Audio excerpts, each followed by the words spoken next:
বিসমিল্লাহির রহমানির রহিম। আসসালামু আলাইকুম। আজকে আলহামদুলিল্লাহ বাজারটা ভালো গিয়েছে।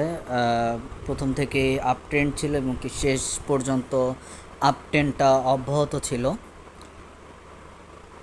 আজকের বাজার অনুপাতে বা আজকের বাজার অনুসারে একটা সেক্টর সামনে খুব ভালো করার একটা সম্ভাবনা আছে এবং কি এই সেক্টরটায় যে শেয়ারগুলি আছে ম্যাক্সিমাম শেয়ারগুলি ডিসেম্বর ক্লোজিং শেয়ার। অতএব এখনই এগুলোর বাড়ার সময়, আস্তে আস্তে এগুলি বাড়তে পারে। আজকে একেবারে লিডে এই সেক্টরগুলি শেয়ারই ছিল। আমি কোন সেক্টর নিয়ে কথা বলতে চাচ্ছি হয়তো বা এতক্ষণে আপনারা বুঝে গেছেন, আমি ব্যাংক সেক্টর নিয়ে কথা বলতে চাচ্ছি। এখন কথা হলো, আজকে মোটামুটি দুইটা ব্যাংক খুব ভালো অবস্থানে, মানে মার্কেটটা একেবারে লিড পজিশনের, গেইনের দিক দিয়ে লিড পজিশনে ছিল। কিন্তু আমি সেই দুইটা ব্যাংক নিয়ে কথা বলবো না। যেই ব্যাংকগুলি আমার মতে ভালো হতে পারে সামনে, সেই ব্যাংকগুলি নিয়ে কথা বলবো। আমরা কিভাবে বুঝবো ভালো হতে পারে? আমরা বাস্তবতা এবং কি শেয়ার মার্কেট দুটোকে এক করব। বাস্তবতা শেয়ার মার্কেট দুটোকে এক করে তখন আমরা যেই ব্যাংকটা বেশি চলে, বেশি লেনদেন হয়, বেশি ট্রানজ্যাকশন করে, সেই ব্যাংকটারই প্রফিট বেশি হয়। ব্যাংক সেক্টরটা এমন একটা সেক্টর, এই সেক্টরে যেই যদি প্রফিট মানে ট্রানজ্যাকশন থাকে তাহলে কোনো লস নেই, এমন একটা সেক্টর। যাই হোক, মূল কথায় চলে যাই। আজকে হলো কথা বলবো হলো ব্র্যাক ব্যাংক নিয়ে। ব্র্যাক ব্যাংক আপনারা জানেন বিকাশের পর এটা খুব একটা ভালো অবস্থানে চলে গেছে এবং কি এছাড়া আমাদের debit card, credit card, master card, visa card, এই ব্যাংকটার সব থেকে বেশি গ্রাহক এই ব্যাংকটার কার্ড সেক্টরে। যাই হোক, এটা হলো এই ক্যাটাগরির একটা শেয়ার ব্র্যাক ব্যাংক। বর্তমানে মার্কেট প্রাইস বা ফ্লোর প্রাইস এই শেয়ারটা রয়েছে হলো 35 টাকা 80 পয়সা। এটা কারেন্ট পি রেশিও আমরা দেখতে পাচ্ছি 9.27। এই শেয়ারটা এবছর কিন্তু কিছুটা ভালো করেছে, কিন্তু পরবর্তীতে এই শেয়ারটা আরও ভালো করার সম্ভাবনা রয়েছে। আমরা দেখতে পাচ্ছি ফার্স্ট কোয়ার্টার ইপিএস গত বছর যে জায়গায় ছিল 0.77, এবছর সেটা বৃদ্ধি পেয়ে 0.90 হয়েছে, যা 16% বৃদ্ধি পেয়েছে। এবং কি সেকেন্ড কোয়ার্টার ইপিএস আমরা দেখতে পাচ্ছি গত বছর ছিল হলো 0.70, এবছর সেটা বৃদ্ধি পেয়ে 1.03 হয়েছে, যেটা প্রায় 47%-এর কিছুটা বেশি বৃদ্ধি পেয়েছে। ইপিএস আমরা দেখতে, ইয়ারলি ইপিএস যেটা, সেটা আমরা বা অ্যানুয়াল ইপিএস যেটা, সেটা আমরা দেখতে পাচ্ছি গত বছর ছিল হলো 4.02, এবছর সেটা কিছুটা কমে 3.86 হয়েছে। এখন আমরা পেইড আপ ক্যাপিটাল দেখতে পাচ্ছি। পেইড আপ ক্যাপিটাল কিন্তু অনেক এই শেয়ারটার। পেইড আপ ক্যাপিটাল হলো 1608 কোটি 83 লক্ষ টাকা। টোটাল সিকিউরিটিজ 1160 কোটি 88 লক্ষ। মার্কেট ক্যাপিটাল 5759 কোটি 61 লক্ষ।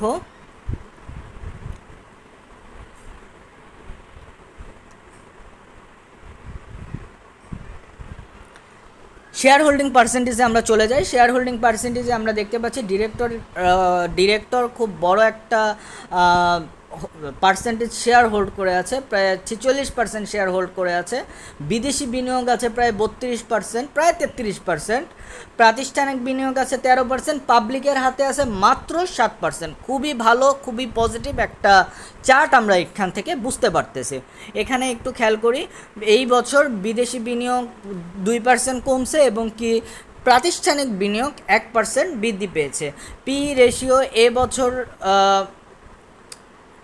এবছর কিন্তু 9.27 এবং কি গত বছর যে জায়গায় ছিল হলো 9.58। এবছর যেহেতু পি রেশিও বৃদ্ধি পেয়েছে, কমেছে, অতএব এই শেয়ারটা ভালো হওয়ার সম্ভাবনা রয়েছে। আমরা এখানে দেখতে পাচ্ছি গত বছর যে জায়গায় ইপিএস ছিল হলো 4.02, এবছর কিন্তু ইপিএসের মাত্রাটা কমে এসেছে, 3.86 হয়েছে। এছাড়া সর্বোচ্চ ইপিএস ছিল হলো 2017 সালে, যার মান ছিল হলো 6.07। আর সর্বোচ্চ পি রেশিও ছিল 2017-তে, যেটার মান ছিল হলো 17.85। ন্যাব আমরা দেখতে পাচ্ছি, ন্যাব কিন্তু প্রতি বছরই বৃদ্ধি পাচ্ছে। এটা একটা কোম্পানির জন্য খুবই পজিটিভ এবং খুবই ভালো একটা লক্ষণ। গত বছর এই ন্যাবের পরিমাণ ছিল হলো 40.86। এটা কিন্তু 14 থেকে 2021 পর্যন্ত ক্রমাগত বৃদ্ধি পেয়েছে।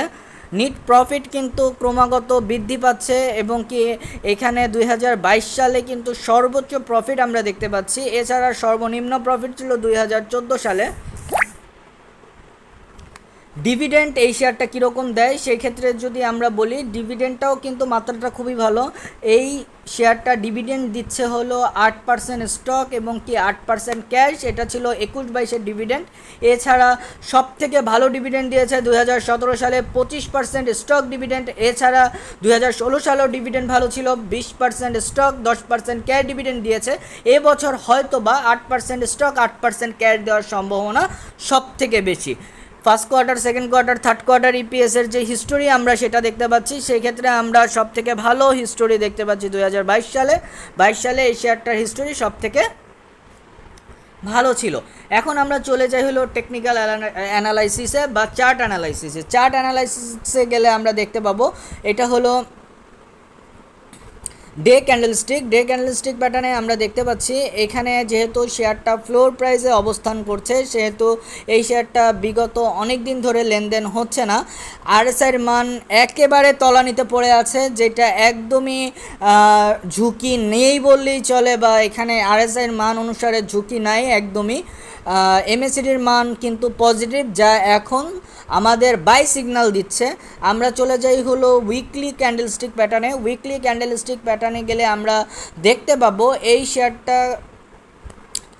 আগস্টের 21 তারিখ ফ্লোর প্রাইসে চলে আসে এবং কি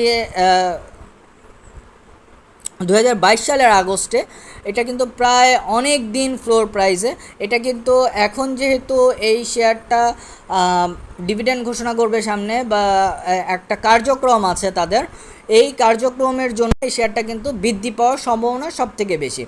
আর বর্তমান সিচুয়েশনে ব্যাংক বাড়লে এই ব্র্যাক ব্যাংক আর ডাচ বাংলা ব্যাংক, এই দুইটা ব্যাংকের কোনো বিকল্প নাই, কারণ এই দুইটা ব্যাংক বাস্তব জীবনে সব থেকে ভালো প্রফিটে আছে এবং কি সব থেকে ভালো ট্রানজ্যাকশন করছে। যাই হোক, আমরা এখন চলে যাই উইকলি ক্যান্ডেলস্টিক প্যাটার্ন চার্টে। এখানে আমরা দেখতে পাচ্ছি বর্তমান প্রাইস 35 টাকা 80 পয়সা। এছাড়া রেজিস্ট্যান্স রয়েছে 38 টাকা 80 পয়সা, 51 টাকা 40 পয়সায়। সাপোর্ট লেভেল রয়েছে 35 টাকা 80 পয়সায়, স্ট্রং সাপোর্ট লেভেল। আরএসআইয়ের মান আমরা দেখতে পাচ্ছি 38, যা মোটেও ঝুঁকিপূর্ণ নয়। এছাড়া এমএসিডির মান আমরা দেখতে পাচ্ছি 0.0276, যা এখন আমাদের বাই সিগন্যাল দিচ্ছে যেহেতু পজিটিভ। আমরা মান্থলি ক্যান্ডেলস্টিক প্যাটার্নে চলে যাই। মান্থলি ক্যান্ডেলস্টিক প্যাটার্নে গেলে আমরা দেখতে পাবো বর্তমান প্রাইস 35 টাকা 80 পয়সা। এর উপরে রেজিস্ট্যান্স রয়েছে হলো 37 টাকা 90 পয়সা, 38 টাকা 80 পয়সা এবং কি 45 টাকা 50 পয়সা, 51 টাকা 40 পয়সা, 65 টাকা 10 পয়সা। আমরা ধরে নিতে পারি এই শেয়ারটা যেহেতু 2018-তে এই শেয়ারটা কিন্তু 65 টাকা ঘর টাচ করেছে। অতএব এবারও এরকম একটা পজিশনে যাওয়ার সম্ভাবনা কিন্তু রয়েই গেছে। যাই হোক, আরএসআইয়ের মান আমরা দেখতে পাচ্ছি হলো 42.4908, যা মোটামুটি পর্যায়ে রয়েছে, রিস্কি পজিশনে বলা যাবে না।